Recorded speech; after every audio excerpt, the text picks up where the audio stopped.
Jon Roffman, Managing Principal of ZS's Oncology Vertical. I'm here at ASCO 2019 with Dr. Julie Vose.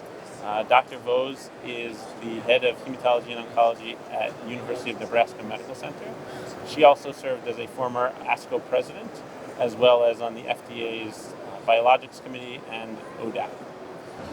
Dr. Vose, I'd love to get your thoughts on real-world evidence. Here at ASCO, there's a lot of abstracts and a lot of discussion about learnings from real-world evidence. How do you incorporate or evaluate real-world evidence in the course of your practice?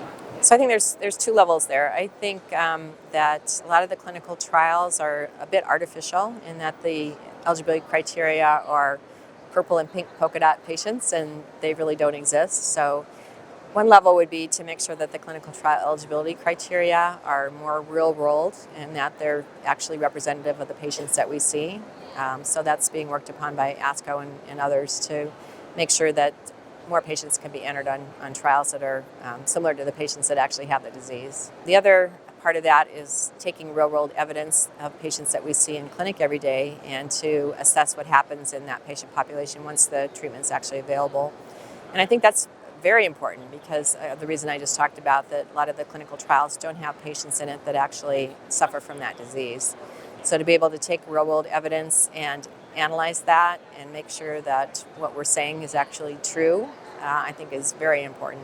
And some of that has shown that clinical trials really aren't, the patients we see and the outcomes that we see. And then others, such as the CAR T-cell real-world evidence, has actually been more similar. So I think it's very important to do that in all the different treatment entities. How do you use real-world evidence in your regular practice? Mm-hmm.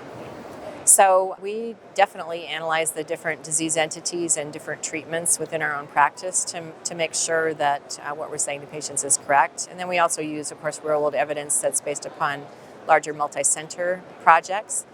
And we often collaborate with other academic centers to make sure that we combine our data and analyze that in different situations so that we're saying the right thing. And what role can manufacturers play in bringing real-world evidence or analyzing real-world evidence to help in your practice? So that type of research is not well supported by anybody except ourselves. So if there's some type of maybe pooled infrastructure that could be put together to be able to support that type of thing would be very helpful, usually from the IT standpoint or statistical standpoint, because it's really hard for each center to be able to fund that.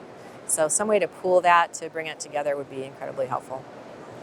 How do you see real-world evidence evolving in the future? I think there's going to be a lot better infrastructure and services to be able to help with that and to be able to pool that data in hundreds of thousands or millions of patients, and then we can get down to brass tacks. Is that actually true data from what we see from the 100-patient clinical trial?